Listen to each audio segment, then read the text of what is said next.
Kasi dalawang double dragon na po yung tawag dun. Dragon. SGD yan. Omega, ladies and gentlemen, again, this is the final match of this week, the second week ng regular season. Alam nyo guys, lumilipas lang ang oras ha. Kasi konting kembot lang, baka mga lahati na tayo sa regular season. Now, Konting kembot lang, paring batters, baka nga, patapos na regular season natin. Anong tinuturo mo looking dyan? at the net worth dito ng EXECRATION, they got more Bilis, oh. masks. Oo. Kasi nasa 1.9k 1.9 na na, agad diba? sila dito. Oo. So they're getting the most out of that plus 20 tick na binibigay ng ating mga masks. maskara, yung mga maskara na yan. Again, guys, hindi yan prohibited. Again, totally allowed na yan ngayon.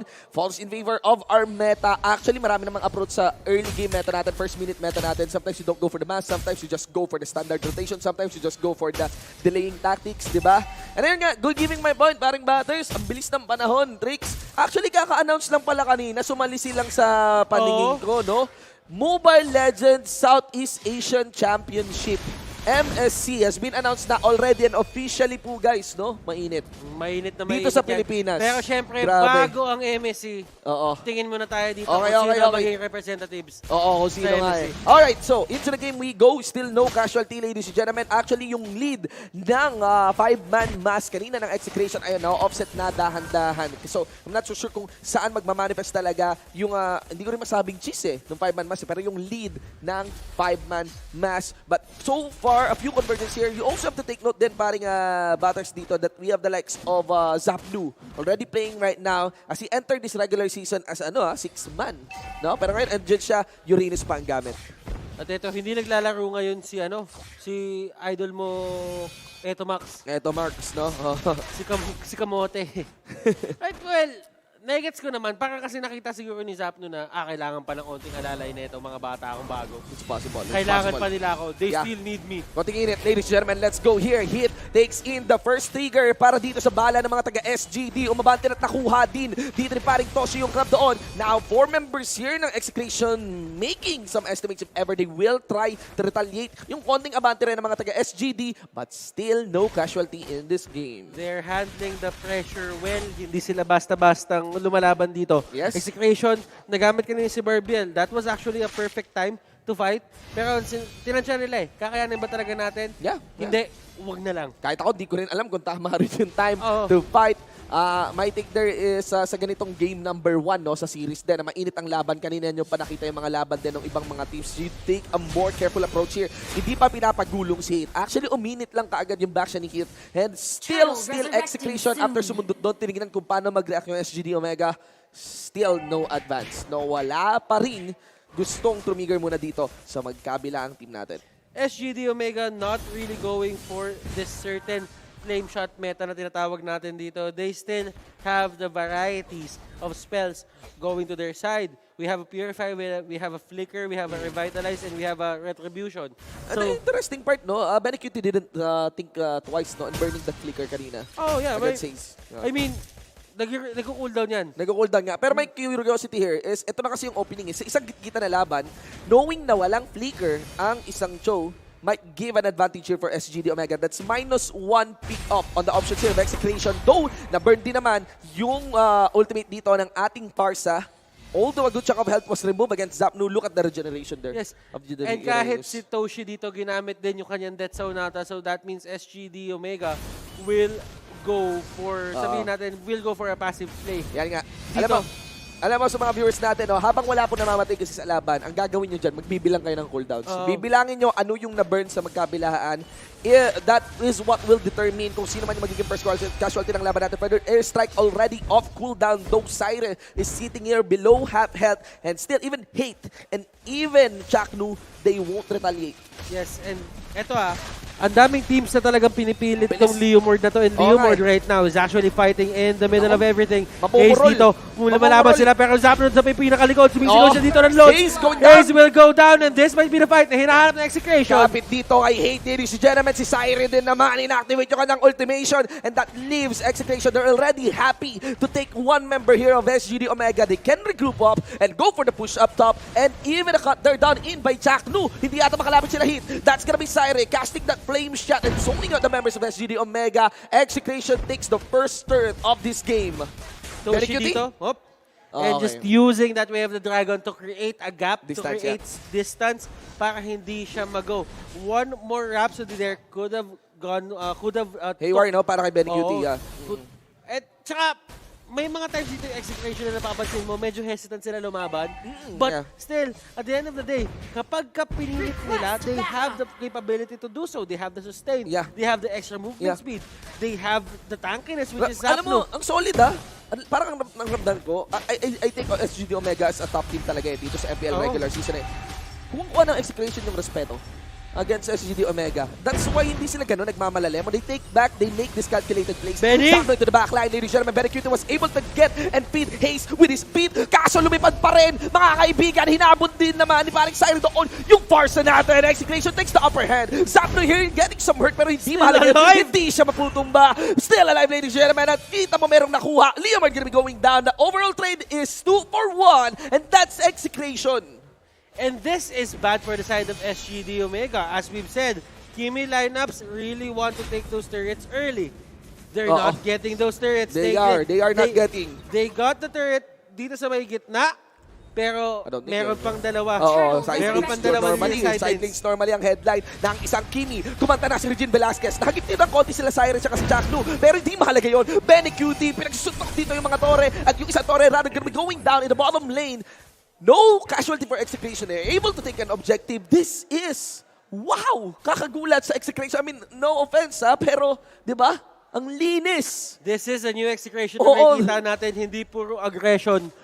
Ngayon talagang confidence with a heart. Confident with a heart. Send hearts on TikTok, man. TikTok. Yeah, Tsaka TikTok. let's see here. Kaka-TikTok ng Chakno to. Bantayan na lang natin mga kaibigan. Still, this is SGD Omega that they are facing. On to the item check, you can actually see the second and even first score item already complete on both sides.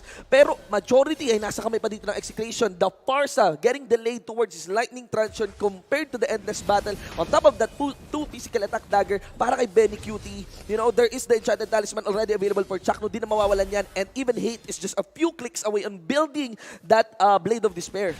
BOD, that is one of the items na talagang, sabihin natin, giyang na giyang si Hate dito na buuin. Tsaka Leomard. Kasi kapag once na nakuha niya na yan, pwede niya nadaganan lahat halos Pero SGD Omega, they have to find a way to, get Kenji to, ejector someone to the front line. Yeah, Na parang sabihin natin si Hate or si Siren na talagang mabigla nila lahat at mawala agad si Siren kasi si Siren talaga yung nagbibigay ng problema sa kanila dito. Cannot be denied. Yes, yun na nga. Yung heal, di ba? Yung, there's a demand no, na magamit at an optimal level. Yung crowd controls dito ng SGD Omega. It cannot be denied na we're not seeing so much plays muna mula kila Kenji dito. Pero you have to take note din kasi kung gaano ka maingat ng execution kanina. No? Kaya even at the 8-minute mark, guys, ambahan pa rin tong dalawang team na to. You can actually discount the turrets, pero, ayun, even the gold lead actually, you can discount The play style ang importante dito. You can actually see na, Zapno lang ang pinapauna. Dumadash in pa si Zapno after the Rhapsody. Wala nang pampato dito si Paring Toshi. Tapos punta sa Gedli. Huli ka agad, mga kaibigan. Toshi gonna be going down. Hayes here, casting the Feathered Air Strike. It doesn't matter though. Sagot siya ng Leomard doon. Tapos, ladies and gentlemen, tumagal yung ating Kimi. Hey, ladies and gentlemen! Shake and bacon for this Leomard. That's a 2-for-1 once more in execution. What is this? Ang galing! Ang ginawa ni Hate doon, dinribble niya, hinawakan niya, dinribble niya uli, hindi nakita nung rep. Naku. Hindi siya natawagan ng traveling. Oo, mama. Pero dito, oy, naku Kenji, naku po, nabigyan, Very cute. Sinila crossover no? Iba, Ankle breaker. iba ang tabas ng laro ng execration. Yes, sorry. I mean, Kapag kakasama si Zapno. This is out of our expectations, clearly, based on the reputation of execution. But right now, this is SGD Omega that are playing with their hands. Zapno once more into the front line. Execution pulling up the siege here onto the mid lane turret.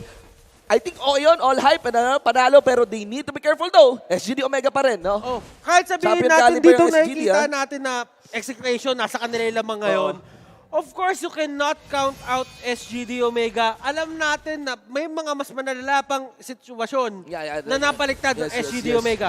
So there are a lot of things to look at and a double marksman lineup is really scary into the late game. So execution How do you answer this? Yeah, ayun nga ang alam ko lang ngayon, so far the obvious situation in the game is that even the likes of Hayes is not given any freedom to cast that feathered airstrike. You can actually discount now the feathered airstrike against Hayes. If there is one good target para sa mga taga SGD Omega is probably wait out on the yung entrada ni paring Hayes dito kasi ang lakas ng linis ni Hate Ang laki na di-disable ni Hate di ba? Nakita mo binuha ni Hate? Ano? Kumuha din siya ng Bloodlust Axe. Kasi, di ba kumuha siya ng BOD una? Oo, tapos Bloodlust Axe ng Bloodlust Axe na lang din kasi dumarating din naman sa point na nakakatulong din yung extra life steal. Regeneration, kasi hindi din siya maaalala ni Syra masyado siyang malalim Oo nga pala, no? Malayo din. Malayo din, oh. So, kailangan niya yung regeneration na yun, oh. Malachakno din. Actually, si Chakno yung nasa backline dito. And again, yun nga, ang mission lamang ni paring Hate ay mahuli ang tulad nila Hayes. Had you see here, he's still not delayed.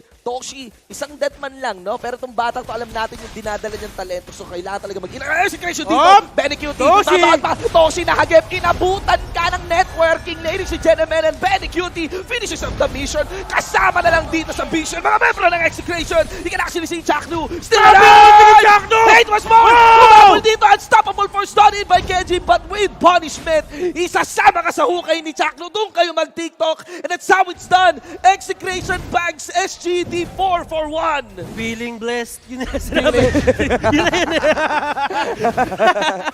Oh my God. Pero si Hit kumulong pabalik ng base.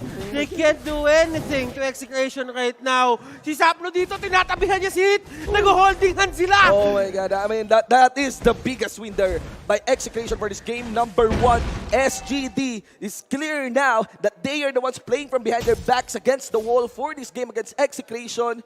So we try to count, no? Paano ngayon to? Again, may lead yung Execration. Guys, yeah, that is evident on the outer turrets, mid turrets natin, on face ng game natin. Pero what about the Inhibitor Siege? Yun ang tanong. Doon ako curious ngayon, Kasi no? yun nga sinasabi natin.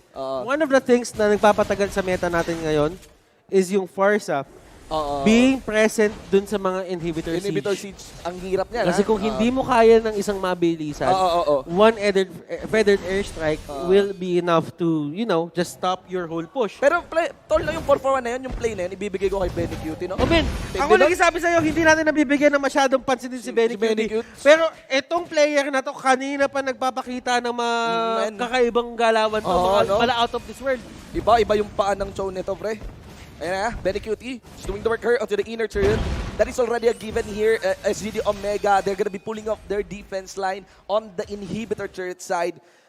Curious talaga ako paano to mapupull off kasi you need to dive in way too deep para makuha yung parts sa may pinakalikod. And even Zapno, I'm not so sure. Pero there's a demand, no? Maybe the recipe is talagang si Zapno mauna, soak up some damage, get some cooldowns, followed up by Hate, at bahala na. Benny Cutie cannot afford to miss a kick right now. Oh, tino si Zapno. Wala nang ejector. Wala nang ejector. Laban tayo. Execration dito, umaamba unti-unti. Si Hit dito medyo naipit. Oh my God. Oh my God. Okay, Hit sa may pinakaharapan. Zapno as well, sitting on the 50% health, ladies and gentlemen. That's immortality, ladies and gentlemen. Pero tingnan natin kung burn nga ba. Yep, nakompleto naman. Ramsey din natin na dito na paring Toshi. That's a 4-4-5 now. At eto na, ang Dragon! Mga kaibigan, actually pagong. Hate, ladies and gentlemen.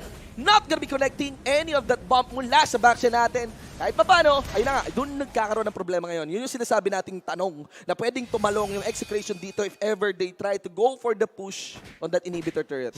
Execration dito, one of the things na kailangan mo bantayan sa kanilang playstyle dito is they're taking in account lahat ng brushes, lahat ng blind spots na meron sila dito. Kasi alam nila si Kenji, anytime pwede pwede pumasok sa may pinakalikod. Mag-unstoppable force, tapos magbato dun sa may likod. Hindi magbato sa likod, Hindi pang ibabato niya. Magbato sa likod. Delikado yun. Si Manjin yun. Si Manjin yun. Pero, Execration, on the other hand, SGD Omega, on the other hand, they are defending this well. Ito na nga sinasabi natin. It's the prowess or it's the potential push defense coming out from that far. Palakpakan, may lumilipad na kalapate. Pak. Very cute sa may pinakalikod. Ladies and gentlemen, and that's how it's done. Ang laki ng problema ngayon ni Toshi. Inaapon sa kuya niya. And Cyrus still waiting. And that's the time that we are looking for. Execration now is knocking on the door of SGD Omega. Only 2 members are remaining. Don't let's check si Chakno doon. Lalim tol. He receives the death. Kenji naman. Kinaladkad. and that's how it's done. It's only just Genji standing between EXECRATION and SGD as they go for the push. They have the Leo board, they have it at minion wave, the death timer sitting at 17 seconds. And ladies and gentlemen, SGD Omega falls in this game. EXECRATION, game number 1. Execration, what a performance, but that is only